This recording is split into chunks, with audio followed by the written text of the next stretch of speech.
grab your popcorn, rip that ticket, get in that seat, lickety-split, go watch a movie! Hello, everyone, and welcome to Go Watch a Movie, episode 138. I'm Kelvin. And I'm Robert. Today we're doing a Netflix film called The Wrong Missy, and I'll save the joke that I have for that later. Before we get into that, a little bit of entertainment news.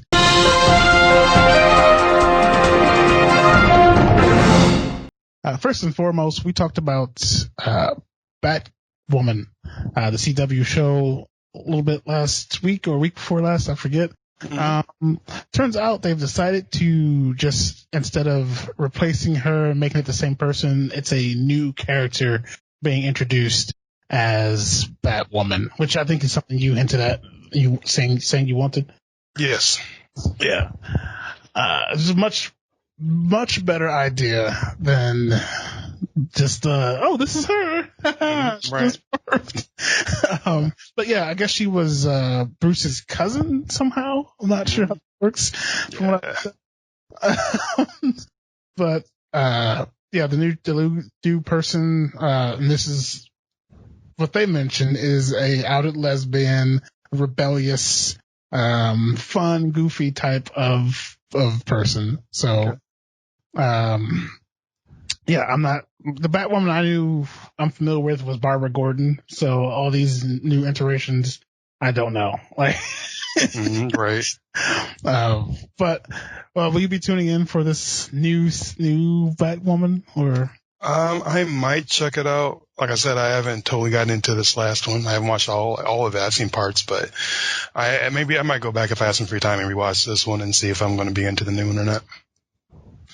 Gotcha. Yeah, I have been missing a lot of those CW shows. I should probably check them out because I hear a few of them are pretty good, but and some things go on there, so I may check that out. Next up, Upgrade film we saw a little bit ago. We actually did an episode on it. The Better Venom, I think, is the consensus that we came to. It's getting a TV series. Sometimes I feel like a movie should just be a movie. I want that short, quick. Well, I don't know if movies really could be considered short and quick, but compared to a long series, I feel like it's, it makes its point, gives us what we want. We live in that moment. Yeah. It's an escape for that moment, and we enjoy it while it's there, and then, we enjoy something else. But a series, it just seems like it runs the risk of dragging on and, over fulfilling the need that I got from the first one, I guess. Yes. Yeah. It sounds interesting, the plot of this one. So this is set a few years after the event of the movie, and the STEM has been upgraded and is better now, and it's being used to keep down criminal actions. So that's kind of the premise of where we'll be with this. So I don't know. You run the risk with this of kind of a altered carbon, Yeah. But I thought the movie was fun. I think I kind of agree that particular movie said what it needed to say and did what it needed to do. Very, very good movie though. So, and I mean, it was like a $5 million budget, and I think they did wonders with that small of a budget. So, Absolutely. But yeah, that's coming. That'll bring us to let's discuss the Showbiz.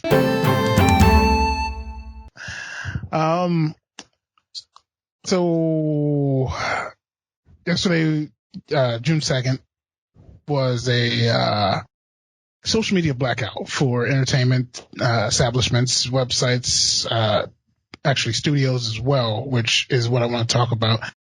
So the blackout was, as opposed to posting the normal adage of selfies, what movies you have coming out, news about the entertainment industry, people all posted black squares instead. And I've seen some people make fun of that. Oh, it's just a trend. It's not just a trend. So what that symbolized, you post that black square on your social media, all your social media pages, and the hashtag Blackout Tuesday, and hashtags do work as much as we like to make fun of hashtag like, hashtag whatever. Hashtags are also used to search for certain topics. And if you were to search Blackout Tuesday, you would have found nothing but black squares. But that was to free up the space for the hashtag Black Lives Matter tag, which was on that Tuesday posting all the relevant news and relevant protests and information and relevant videos for Black Lives Matter. That is why Blackout Tuesday was so important and why that was done. Now, why this pertains to the Let's Discuss the Showbiz segment of the show today is because it blew me away, the response of these studios. Warner, Paramount, Sony, Disney, all the big studios participated in this and showed their support for Black Lives Matter. And that just blew me away because this isn't the first time that Black Lives Matter has been talked about. It's been an ongoing thing for quite some time now. The first time there was issues and people tried to discredit it. Second time, et cetera, goes on and on. But here we are, back in those times, these studios tried to distance themselves because it was seen as a quote unquote bad thing, it was defaced by certain entities. But this time around, there's no running from it. There's no hiding. It's here, and they came out in droves, and it just warmed my black heart to see these big people come out and support us. And that's not to say that your voice or my voice or anybody's voice isn't as powerful, but to see these companies with so much to lose and just finally step up and say, you know what? No, I don't care. This is wrong, and we're going to face it head on with our black brothers and sisters. It was fantastic. And Disney also donated $5 million to 2 million of that 5 million went to the NAACP, and I'm on the loss right now to what the other went to. But yeah, I don't know if you have anything to add to that, but no, I think you said it all perfectly. Oh, that's fantastic. But yeah, sorry for that. But what's going on right now in our world is it's a very relevant topic and needs to be discussed and needs to be a light needs to be shined on it. So yeah, good on all of you, and keep on doing it, and don't let it just be a phase. Just keep on keeping on. But yeah, that will bring us to trailers.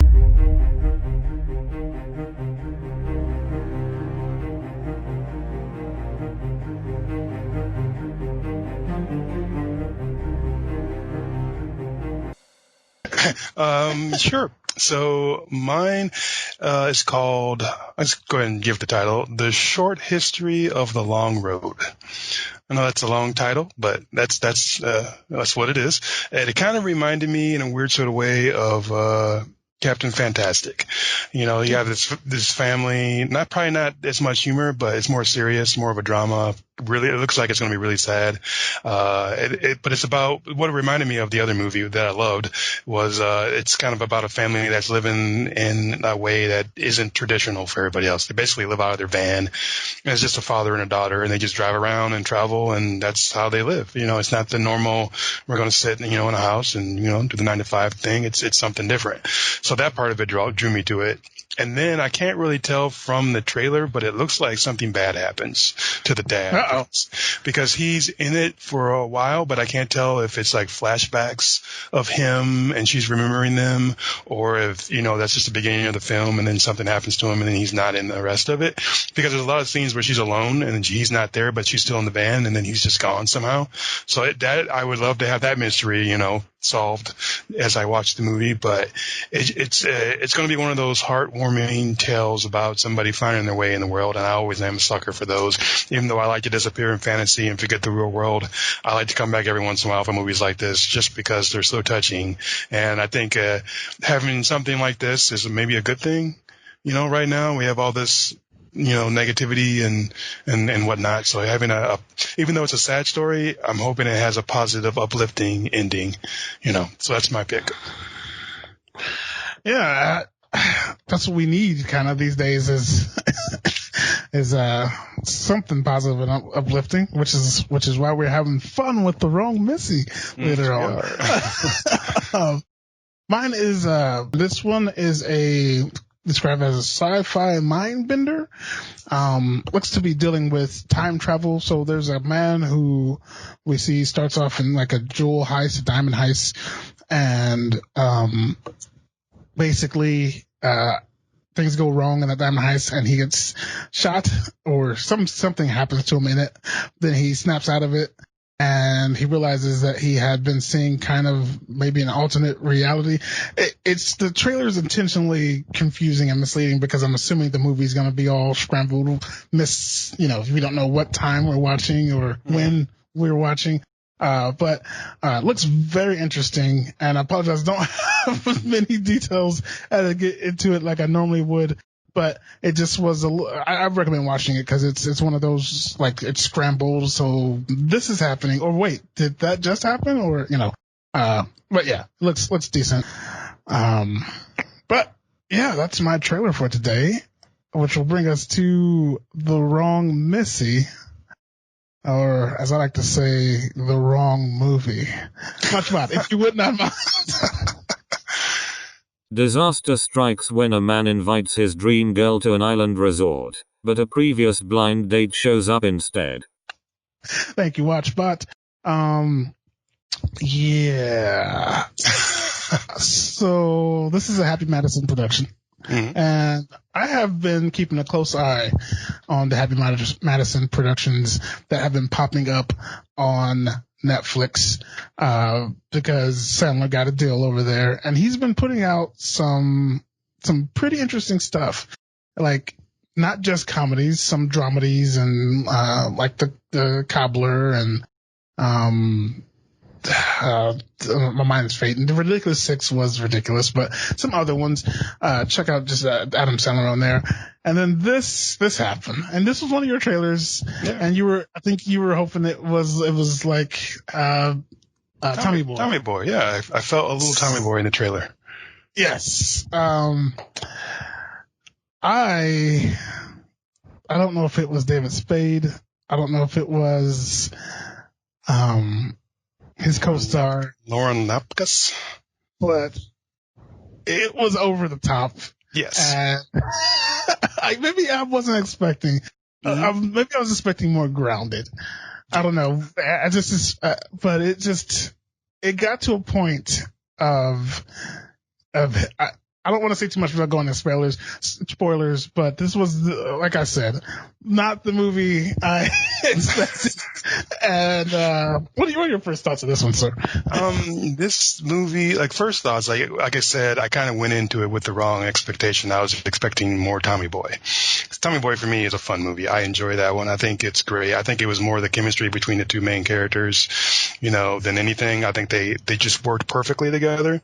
I don't think the main characters in this particular movie work as well.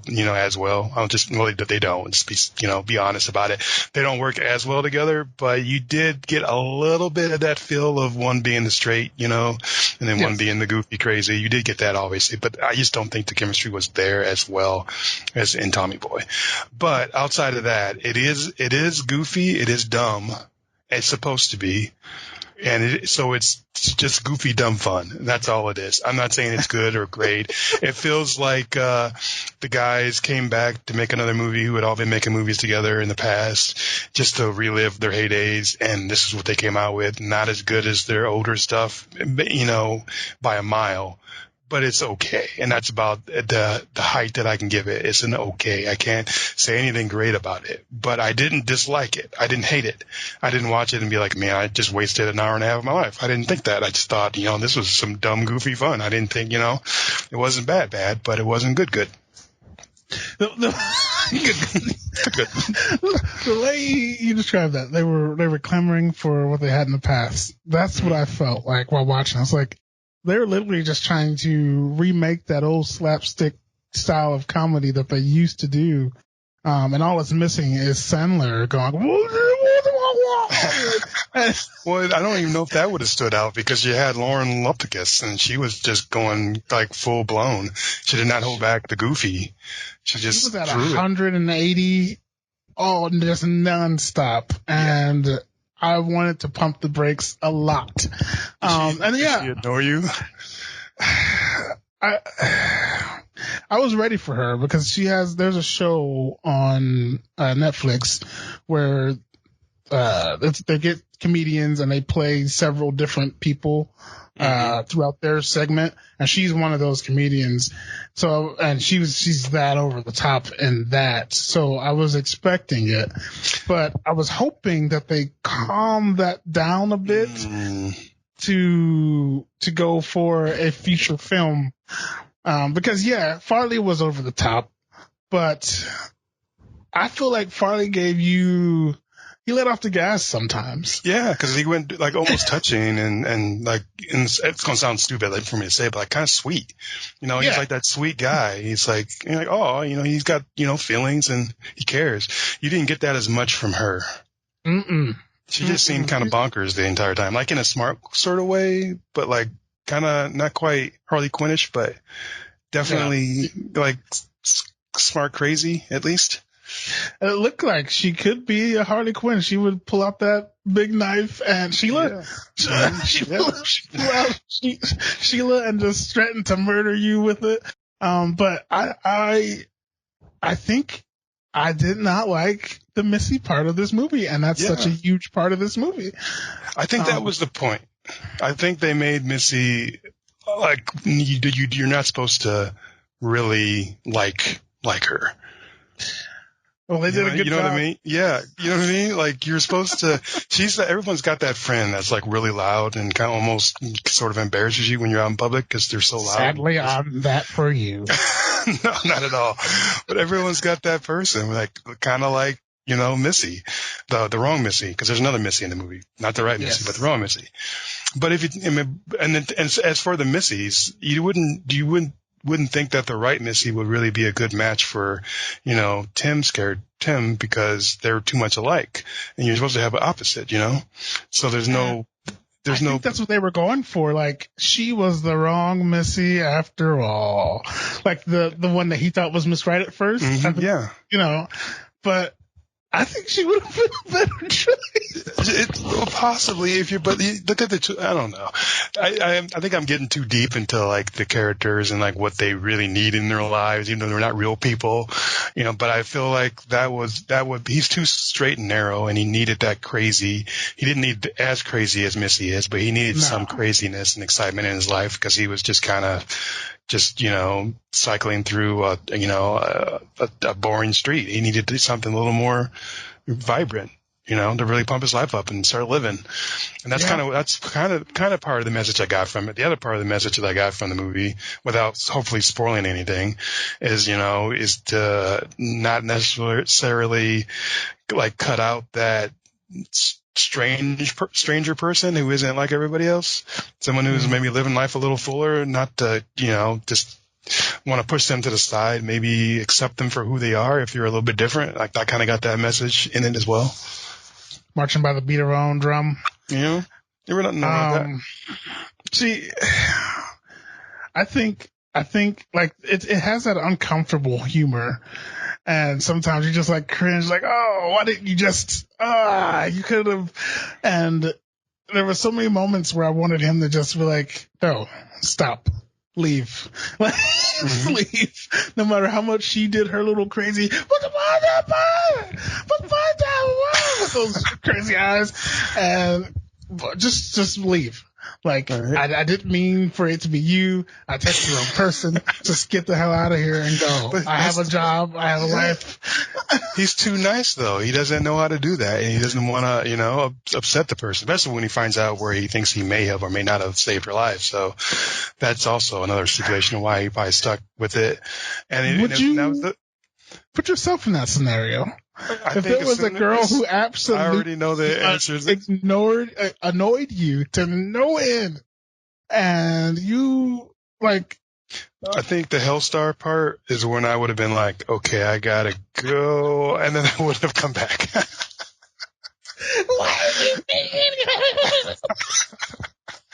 That would have been my breaking point, was the Hellstar part. Oh my goodness.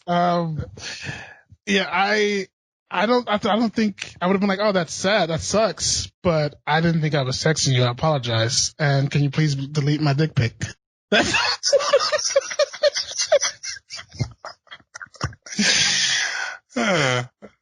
Oh man. Say another part of this movie. I guess let's get into spoilers so we can talk freely about it.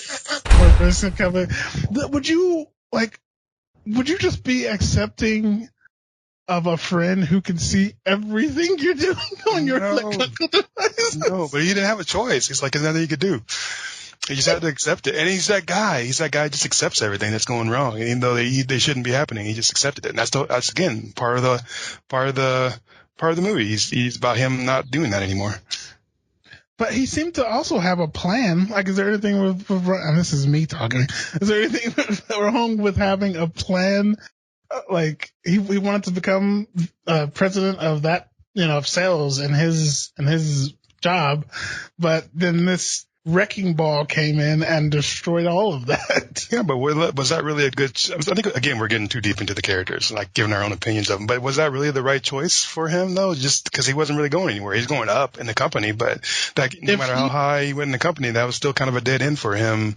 And I guess actually, without her, he wouldn't have gotten it anyway. Because even while hypnotized, yes, there is hypnotism in this movie. If you've gotten this far and have not seen it, even while hypnotized, the guy's like, yeah, she's better. She's better at this. She's better at this. She's also better at this. But, so it sounds like he wasn't going to get it if, which makes Missy seem like she's even smarter than even though she's goofy, it makes her seem like she's even smarter than what she may be, because she saw what was going to happen, that he really wasn't right for that, that role.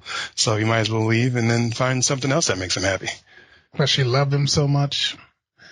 I don't know. Like, I guess I'm trying to make logic of this movie, and there's no logic. Yeah, there's not really. I keep like digging for a deeper meaning. I don't know why. I just keep looking for and I do like the ending.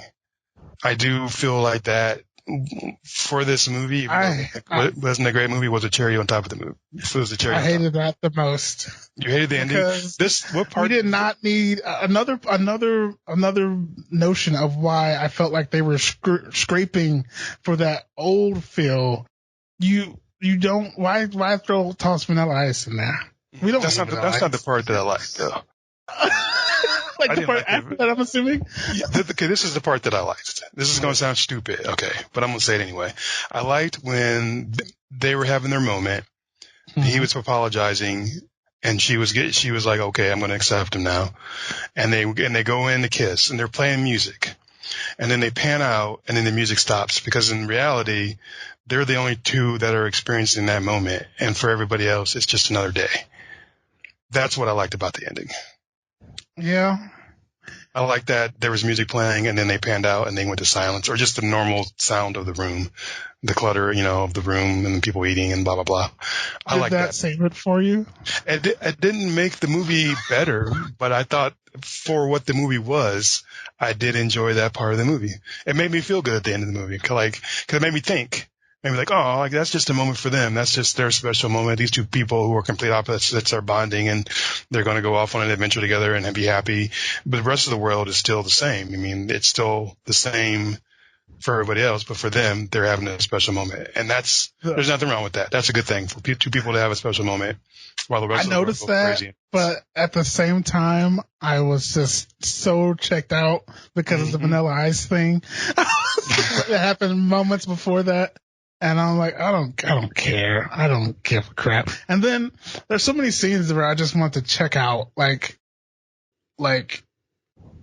when he did start falling for her, just because she saved his job, and then the whole threesome thing. It's like, what ends up happening to his ex-wife? We don't know. Just She gets disappears. got hit in the face, and then she just gets that's beat the up end. and then disappears, and then that's you gotta beat the ex-wife out of your life. I don't. You gotta get on the bus. Apparently, there's a bus. But that bus was to have a threesome. No, the bus was just breakup sex, apparently. It didn't have anything to do with the threesome. I don't know why Missy threw herself into the threesome. I think it's because she's crazy smart and knew that if she got him in the threesome, he was going to loosen up a little bit, and then she could take over, get in there, and then kick the other girl out of the bed. Yeah, take control of the ride. I think there was all a plan. The whole movie might have been her plan. This whole movie could have been Missy's plan from the beginning, from when she's sitting in the bar. I've actually watched this movie twice. Cause you don't notice her. Yes, you don't notice her. I know that sounds painful to you, but you don't notice her like when you first watched it in the very beginning of the movie, sitting at the bar. As she's playing that trick on him. But then when you watch it the second time, you see all that stuff, that you weren't supposed to see, but now you see it. And you see her, plotting her little plan. She could have been planning this whole thing from the beginning. Who knows? I think he had the right, because it took 3 months for him to get back to her. And granted, it's even as far-fetched as their relationship working is for my brain. It's even more far-fetched for David Spade and what he considered the right Missy at first. Mm-hmm. It's like that. Come on, David. But are you telling me that the whole point of this was opposites attract? Not necessarily. I think that's part of it. I think everyone needs that opposite, from the yin to the yang thing, so that it gets you out of your comfort zone and your shell, so you start living. You don't really live when you're in your comfort zone. You're living when you get out of your comfort zone, and then you start living. That's when you start experiencing things, and things seem fresh and new. And that was kind of the point for me, anyway, of their relationship. He brought a little bit of calmness and straight and narrow to her life, and then she brought a little wackiness and adventurousness to his, and for some reason that should work. I don't know. I think in my head, he did. So she did come down towards the end there after she had done her deeds, but I mean, I think we're overthinking it. This is supposed to be at the very beginning.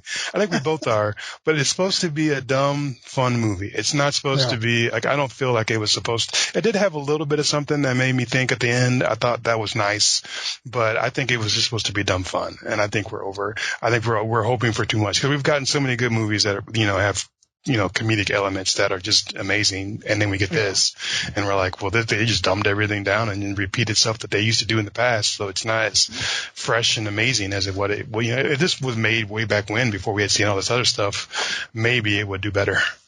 Yeah, if this was back in the 90s, I would have, when all the Sandler stuff was happening, I think I would have been laughing my gut off. I still think Missy was a little over the top, though. I think she was very over the top. I was waiting for Snyder at some point to shout, "You can do it!" Yeah. He never did. And then he was just it seems like he was just having fun during this movie. He didn't even care. Right. At one point, after the CPR thing, he just rolls over. All right, somebody do me. Anybody, anything. And then the whole high weed thing, he's just, you got me high. You did that. He's rubbing.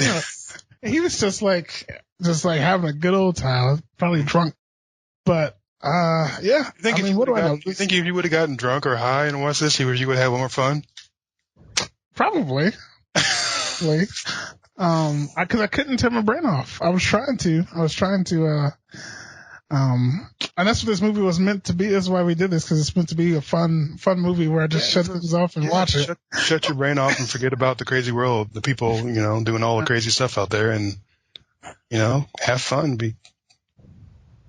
Get out of your comfort zone, I guess. I don't know. What do I know, though? Because this movie is trending on Netflix and has been since it released. But that's such an explosion of, I don't know what to think about it. Everyone wants to probably watch it so they can make their own opinion. Yeah. Well, here's mine. The Wrong Movie. Do you have Rotten Tomatoes put up, good sir? I do. And you are not alone. So the tomato meter is a 36% splat. Mm-hmm. And the audience score is 52%. Awesome. So, yeah, everybody kind of hates this movie. Well, not hate. It's not quite 50-50, but yeah. Yeah, because I don't hate it. It's just, I think, like you said, I'm overthinking it too much. But I'm going to say, I'm gonna not say go watch. I don't think you should. But I'm not surprised that you said that.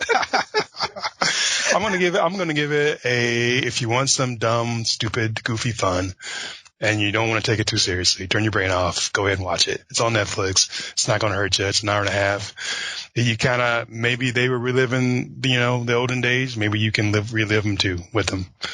So go watch. I kind of want to go back and watch all the old Sandler stuff and see if I still find it as funny as I used to. I don't think anything stands up after the initial. That's why this one isn't, I don't think, as big of a success. But anything. I don't think if you read, because I remember when I was a little kid, I loved He-Man. Who did not love as a little kid? But I went back and watched some stuff on YouTube of He-Man. I don't know how I watched that show as a kid. It's so bad. But I loved it at the time. So nothing. We all mature and grow. And once we've seen it. It's, in the past. We want something else. We move up. And I think this movie just was stuck in the past. Yeah. Well, it's still dumb, goofy fun. It's still dumb, goofy fun. So yeah, I definitely want to hear from you guys, and let me know if you guys like this one or not, because I could be way off basis. Maybe I think Robert's right. I'm overthinking it 100%. But yeah, let me know what you guys thought about this one. Where you can find us. You can find us at GoWatchAMovie.com, the one-stop shop for all things entertainment. Instagram, Facebook, Twitter, all at Go Watch a Movie. TikTok, YouTube. The show is on YouTube now, and anywhere a podcast can be played. But that is episode 138, The Wrong Missy. I'm Kelvin. And I'm Robert. Go watch a movie. Grab your popcorn, rip that ticket, get in that seat, lickety-split it. Go watch a movie!